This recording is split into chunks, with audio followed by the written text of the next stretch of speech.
नमस्कार, आप देख रहे हैं पटना 24 न्यूज लाइव। मैं हूं आपके साथ रजनीश चौधरी। आज बांका में मैं मौजूद हूं। आज बांका में राष्ट्रीय लोक मोर्चा पार्टी के द्वारा बैठक रखी गई। इस बैठक में प्रदेश महासचिव एवं प्रदेश प्रवक्ता के द्वारा संविधान अधिकार एवं परिसीमन सुधार को लेकर राहुल जी क्या कहते हैं, आइए जानते हैं। के राज्य हैं जैसे तमिलनाडु है, केरल है, आंध्र प्रदेश है, कर्नाटक है, तेलंगाना है। इन राज्यों में एक औसत जो समझ बनी है 21 लाख आबादी पर एक लोकसभा सीट है। और जो उत्तर के राज्य हैं, और ऐसा नहीं कि सिर्फ उत्तर के राज्य, नॉर्थ ईस्ट में भी एक दो राज्यों को छोड़ दें तो ज्यादातर राज्यों में जो आबादी है उसके अनुसार जो लोकसभा सीटों का जो निर्धारण भी है वो 31 लाख मतलब 31 लाख पर है। मतलब कि हमको जो संविधान अधिकार देता है एक व्यक्ति एक वोट एक मूल्य का, इसका मतलब है कि हमको एक लोकसभा सीट के लिए तकरीबन 31 लाख लोगों का वोट चाहिए या उसका आधार चाहिए। साउथ में वो 21 लाख पर है। अब साउथ के राज्य जब कभी भी परिसीमन की बात उठती है, आप ये कह सकते हैं कि भाई ये अभी तो एनडीए की ही सरकार है, आप ये सवाल क्यों उठा रहे हैं? हम ये सवाल इसलिए उठा रहे हैं क्योंकि बिहार या उत्तर भारत के जो राज्य हैं वो अपने अधिकारों के लिए उतने सजग नहीं है। और 26 में जो परिसीमन होना है उसके लिए सदन के अंदर, लोकसभा और राज्यसभा के अंदर लगातार दक्षिण के राज्य इसका विरोध करना शुरू कर चुके हैं। तो हमें अगर अपने सम्मान को बचाने के लिए, अपने अधिकार को बचाने के लिए अगर हमको जागरूकता फैलाने की जरूरत है तो राष्ट्रीय लोक मोर्चा और उसके नेता राष्ट्रीय अध्यक्ष माननीय उपेंद्र कुशवाहा जी ने यह तय किया है कि हम लोगों के बीच जाएंगे।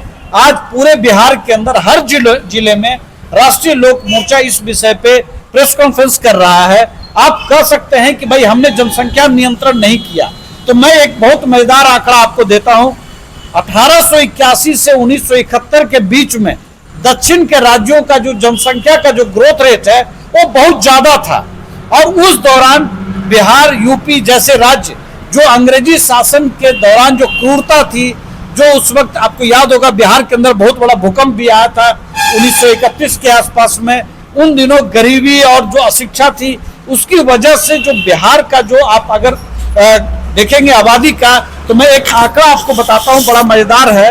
1901 से 1921 के बीच में बिहार की आबादी लगभग कहिए कि अस्थिर थी।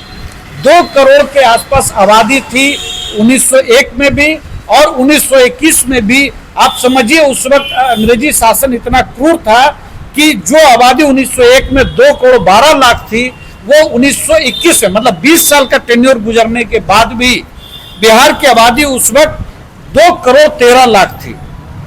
जिस दौर में दक्षिण के राज्यों की आबादी 3 गुना बढ़ गई, मतलब 1901 से 1971 के दौरान दक्षिण के राज्यों की आबादी 3 गुना बढ़ गई थी। उस वक्त बिहार की आबादी 1901 में जैसे मैंने बताया कि 2 करोड़ 12 लाख था, तो 1971 में जाके 4 करोड़ 21 लाख होता है। मतलब हम दुगना से भी थोड़ा कम ही बढ़े। मतलब जिस वक्त उनको जैसे कहते हैं ना कि पंगत लगा करके जब हम भोजन खिला रहे थे, खाने का समय आया, उनको जब खाने का समय था तो उन्होंने अपनी सीटें बढ़ा ली। जब बिहार सहित उत्तर भारत के राज्यों को खाना मिलना था तो उन्होंने थाली खींचने का काम किया। और यह काम कांग्रेस के नेतृत्व वाली बिना किसी विपक्ष को मदद लिए या उनको कंसेंट लिए, उनकी सहमति लिए ये काम किया गया। आज एक लोकसभा सीट पर एक लोकसभा सांसद को, जो मैं कह रहा हूं कि सबसे न्यूनतम जो नुकसान है बिहार जैसे राज्यों को 5 करोड़ रुपया एक लोकसभा सीट पर मिलता है। अगर आज आप कहें कि 21 लाख लोगों पर 5 करोड़ रुपया सालाना मिल रहा है दक्षिण के राज्यों में, वही बजट बिहार के लिए 31 लाख लोगों के लिए होता है। ये तो सिर्फ एक जो एमपी लाइट फंड होता है उसकी बात हम कर रहे हैं। लेकिन अगर आज सदन के अंदर हमारे 65 सांसद होते तो बिहार को ज्यादा अधिकार मिल पाता। मैं आपको ये भी बताऊं कि फ्रेट इक्वलाइजेशन, माल भाड़ा समानीकरण, हम बांका जिला में बैठे हुए हैं, झारखंड उस समय बिहार के अंदर था। ये तमाम जिलों के अंदर, झारखंड का जो जिला उस वक्त बिहार में था, यहाँ के खनिज बहुत कम दामों पर, बहुत कम माल भाड़ा से दूसरे राज्यों में चले गए, उनका विकास हुआ। ये कांग्रेस की नीति थी। एक तरफ सदन के अंदर भी हमारी भागीदारी कम की गई, दूसरी तरफ साजिश भी किया गया कि बिहार जैसे राज्यों का डेवलपमेंट नहीं हो। तो मैं आपसे ये बात करने आया हूं आपके माध्यम से मैं लोगों से बात करने के लिए आया हूं कि आज सदन के अंदर अगर 60 सांसद होते, विधानसभा के अंदर अगर उसी प्रोपोर्शन में 243 विधानसभा की जगह 300 या 300 से कुछ ज्यादा होता, तो मैं एक और जानकारी आपके सामने मैं कहूंगा कि अभी अगर सदन के अंदर हमारी 40 सीट है तो महिलाओं की भागीदारी 13 सीट या 14 सीट की होगी। अगर वो 60 सीट होता तो महिलाओं की भागीदारी 20 सीट की होती। अगर मैं ये भी बात करूं कि आजाद भारत में बिहार के अंदर दलितों की संख्या, अनुसूचित जाति की जो आबादी थी वो 14% के आसपास थी, अभी वो लगभग 19% के आसपास है। तो जो उनको भागीदारी आबादी के अनुसार मिलना चाहिए था, वो भी सीटों की संख्या उनकी भी बढ़ पाती।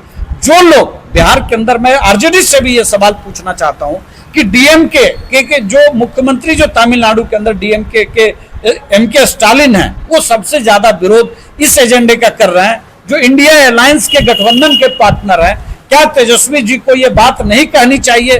क्या मुकेश सहनी जी को ये बात नहीं कहनी चाहिए? क्या लेफ्ट के लोगों को ये बात नहीं कहनी चाहिए कि जब बिहार की अस्मिता और लोकसभा राज्यसभा के अंदर और विधानसभा के अंदर भी, लोकसभा राज्यसभा और विधानसभा के अंदर जब पार्टिसिपेशन बढ़ना है बिहार के लोगों का, तो क्यों नहीं आ करके वो प्रमुखता से या कई मुखर तरीके से अपने ही अलायंस के जो पार्टनर जो इस तरह से बिहार की अस्मिता या पूरे उत्तर भारत की अस्मिता के साथ खिलवाड़ कर रहे हैं, उनका विरोध करना चाहिए और एक मंच पर आकर के इस बात का समर्थन करना चाहिए कि परिसीमन आयोग का गठन 2026 में हो उसके साथ जो आबादी के अनुसार जो बिहार का हिस्सा मिलना चाहिए। हम किसी का ये नहीं कह रहे कि उसकी सीटों की संख्या कम कर दी जाए। शिक्षा का प्रसार हो रहा है, अब तो तमाम सर्वे आ गए हैं कि जो लड़कियां 12th या ग्रेजुएट हो चुकी हैं वो बच्चे कम पैदा करने में रुचि रखती हैं या वो परिवार के अंदर इतनी हिस्सेदारी रखती हैं कि वो जनसंख्या नियंत्रण पर बात कर सकें।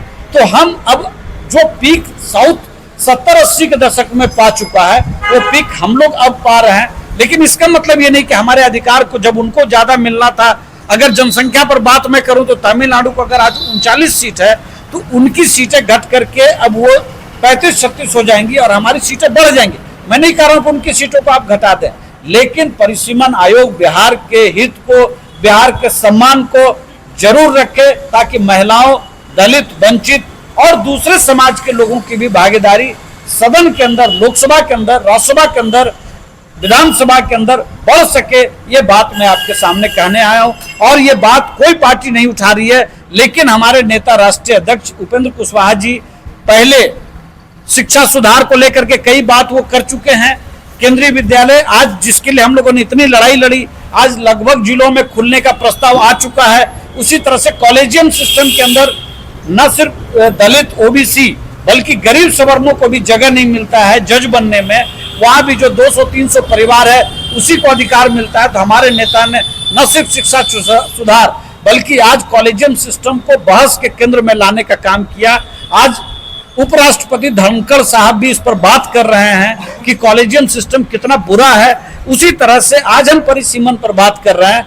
हम आने वाले दिनों में ये पूरा विश्वास रखते हैं कि माननीय नेता उपेंद्र कुशवाहा जी ने जितने सवालों को उठाया है पिछले दिनों, वो प्रमुखता से लोगों के बीच एक मुद्दा बना है। आने वाले दिनों में परिसीमन भी एक बड़ा मुद्दा बनेगा।